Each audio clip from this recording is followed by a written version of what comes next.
Formula ఈ race కేసులో కేటీఆర్పై వచ్చిన ఆరోపణల్ని హైకోర్టు క్వాష్ పిటిషన్ డిస్మిస్ చేసిన నేపథ్యంలో అసలు ఏం జరగబోతుంది, ఎలాంటి పరిణామాలు చోటు చేసుకోబోతున్నాయో ఈ విషయాల గురించి మాట్లాడటానికి మనతో పాటు ఉన్నారు హైకోర్టు అడ్వకేట్ కృష్ణకాంత్ గారు. Hello sir. హాయ్ అండి.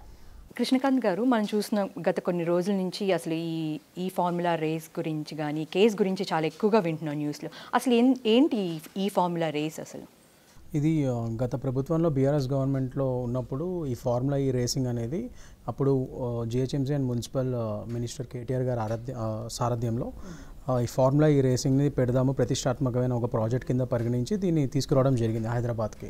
సో ఇది ఒక ఇంటర్నేషనల్ రేసింగ్ సర్క్యూట్ ఇది. సో దాన్ని హైదరాబాద్లో పెట్టి దీన్ని ఒక ఇంటర్నేషనల్ మ్యాప్లో మనం పెడదాం అన్నట్టుగా ఆయన ఏదో వాళ్ళ ప్రభుత్వం ఆలోచించింది అన్నట్టుగా ఆ ప్రాజెక్ట్ తీసుకురావడం జరిగింది.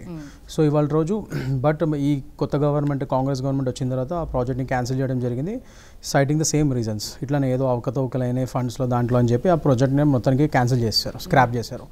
ఇవాళ రోజు ఇప్పుడు దాని మీదనే ఆ ఫార్ములా ఈ దాంట్లోనే ఒక స్కామ్ అయింది గత ప్రభుత్వంలో, ముఖ్యంగా కేటీఆర్ గారి ఆధ్వర్యంలోనే ఒక స్కామ్ అయిందని చెప్పి ఇవాళ రోజు ఏసీబీ అధికారులు యాంటీ కరప్షన్ బ్యూరో ఏదైతే ఉందో వాళ్ళు ఈయన మీద ఎఫ్ఐఆర్ నమోదు చేయడం జరిగింది.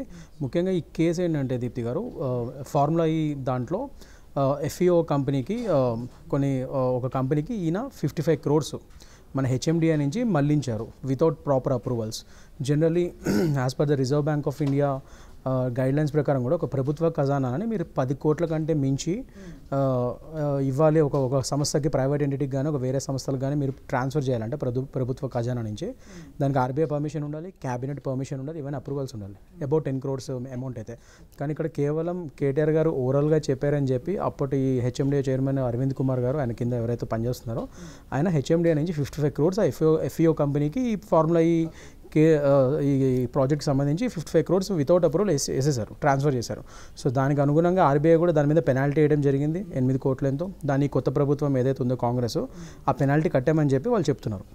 సో దీని పరంగానే ఈ విధంగానే ఈ 55 crores మిస్అప్రోప్రియేట్ అయింది. అట్ ద సేమ్ టైం కొన్ని వేరే కంపెనీలు, గ్రీన్కో కంపెనీ అని చెప్పి ఒకటి ఉంది, సో వాళ్ళు కూడా ఇందులో స్పాన్సర్స్ కింద వచ్చారు. సో దానికి అనుగుణంగా వీళ్ళు ఏం చేశారంటే గ్రీన్కో కంపెనీ అనేది కొన్ని ఎలక్టోరల్ బాండ్స్, బీఆర్ఎస్ గవర్నమెంట్ ఉన్నప్పుడు బీఆర్ఎస్ పార్టీలో ఎలక్టోరల్ బాండ్స్ వాళ్ళు కొన్నారు, నియర్లో ఒక 100 కోట్ల పైన ఎలక్టోరల్ బాండ్స్ కొన్నారు వాళ్ళు. సో ఆ విధంగా ఒక ఫండ్స్ ఇచ్చారు ఆ పార్టీకి. దాంట్లో 41 crores బీఆర్ఎస్ పార్టీ క్యాష్ కూడా చేసుకుంది ఆ ఎలక్టోరల్ బాండ్స్ని. సో క్విట్ ప్రో క్యో అప్పుడు మనం చూసినప్పుడు జగన్ గారి టైంలో రాజశేఖర రెడ్డి గారి హయాంలో జగన్ గారి మీద ఏదైతే ఎలిగేషన్స్ పడ్డాయో ఈ క్విట్ ప్రో క్యో అని చెప్పి, సేమ్ అలాంటి ఎలిగేషన్స్ కూడా ఇప్పుడు ఈ గ్రీన్కో కంపెనీ ద్వారా వీళ్ళు లబ్ధి పొందారు, ప్లస్ దానికి లబ్ధి చేకూర్చారు ఈ ప్రాజెక్ట్ ద్వారా అని చెప్పి ఇట్లాంటి ఆరోపణలని వాళ్ళ రోజు బీఆర్ఎస్ నేతలు వీళ్ళందరూ ఎదుర్కొంటున్నారు. కేటీఆర్ గారు కానీ, ఆయన కింద అప్పుడు పనిచేసిన అరవింద్ కుమార్ గారు కానీ, and HMDA engineer BLN Reddy గారు కానీ. మనం గతంలో చూసుకున్నట్లయితే ఈ స్కిల్ డెవలప్మెంట్ కేసులో చంద్రబాబు గారిని అరెస్ట్ చేసినప్పుడు అప్పుడున్న లాయర్స్ వాదించారు, గవర్నర్ పర్మిషన్ లేదు, క్యాబినెట్ పర్మిషన్ లేదు, దానివల్ల ఆయనకి బెయిల్ వచ్చింది కూడా. ఇప్పుడు రేవంత్ రెడ్డి గారు అవన్నీ ఫాలో అయినప్పటికీ కూడా ఎందుకు అరెస్ట్ చేయలేకపోతున్నారు కేటీఆర్ గారిని?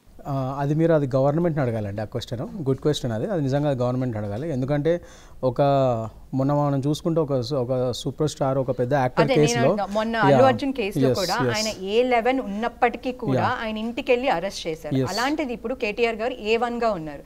A1 గా ఉన్నప్పుడు ఎందుకు అరెస్ట్ చేయట్లేదు? అదేనండి కరెక్ట్ క్వశ్చన్ అడిగారు. అది గవర్నమెంట్ చెప్పాలి దానికి సమాధానం. ఎందుకంటే ఒక A11లో ఉన్న ఒక స్టాంపిడ్ ఇన్సిడెంట్లో అయిన అతన్ని ఇంటికి వెళ్ళి మీరు గుంజుకొచ్చి అరెస్ట్ చేశారు, ఆయనకి బెయిల్స్ దొరకడం ఇబ్బంది అని దాని తర్వాత మనం చూసాం, అంత పబ్లిక్ అంతా చూసింది. మరి అలాంటప్పుడు A1 గా ఉన్న ఒక సదరు ఎక్స్ మినిస్టర్, మరి ఆయనని మీరు గవర్నర్ పర్మిషన్ కూడా తీసుకున్నారు. మీరు చెప్పినట్టు ఇందాక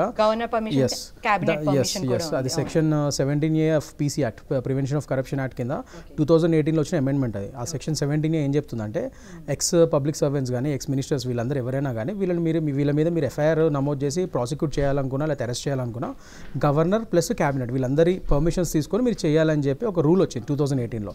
మీరు మీరు అన్నట్టు ఇందాక చంద్రబాబు నాయుడు గారి కేసులో కూడా అప్పుడు ఈ స్కిల్ డెవలప్మెంట్ స్కామ్ అయినప్పుడు ఆ 17A పాటించకుండా, వీళ్ళు సెక్షన్ 17 ఆఫ్ PC యాక్ట్ పాటించకుండా ఆ సదరు జగన్ గారి గవర్నమెంట్ ఆయన ఇల్లీగల్గా అరెస్ట్ చేశారు. సో ఆయనకి ఖచ్చితంగా ఆ విధంగానే ఇది ఇల్లీగల్ అరెస్ట్ కాబట్టి ఆయన బెయిల్ రావాలని చెప్పి అప్పుడు ఆయన లాయర్ సిద్ధార్థ్ లుద్రా గారు కూడా దీని మీదనే ఆర్గ్యుమెంట్స్ చేయడం జరిగింది. సో దానికి అనుగుణంగానే వాళ్ళ రోజు ఆయన బెయిల్ వచ్చింది.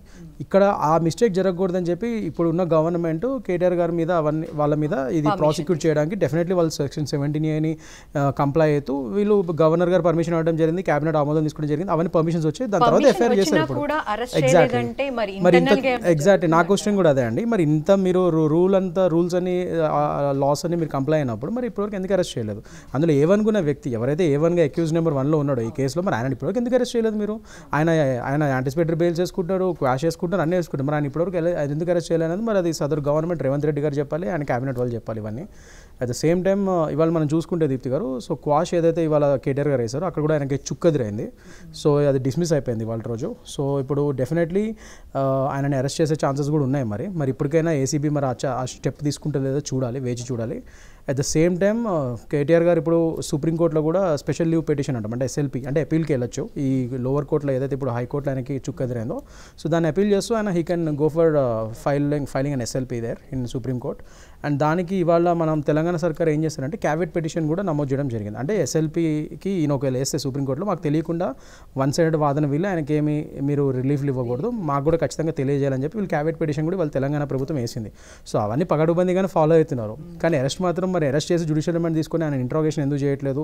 నేను ఆయన ఇంట్రాగేషన్కి వచ్చినప్పుడు కూడా మరి ఆయనని అఫ్కోర్స్ లాయర్ వద్దు అని చెప్పి అక్కడ ఆర్గ్యుమెంట్ అయింది. బట్ ఆయన హక్కు అది లాయర్ని తీసుకెళ్ళటం, అడ్వకేట్ని తీసుకెళ్ళటం.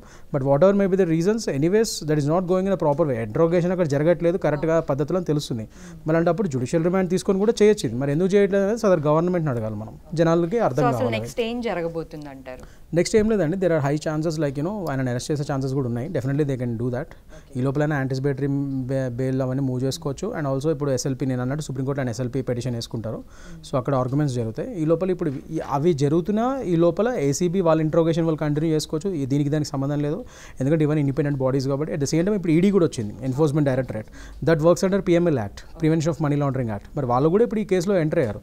మరి వాళ్ళు కూడా వాళ్ళ ఇంట్రోగేషన్ కూడా సైడ్ నుంచి ఏసీబీతో పాటు వాళ్ళు కూడా చేస్తారు. సో ఇవన్నీ ఈ రెండు ఏజెన్సీస్ వాళ్ళ దారిన వాళ్ళు ఇన్వెస్టిగేషన్ చేయొచ్చు.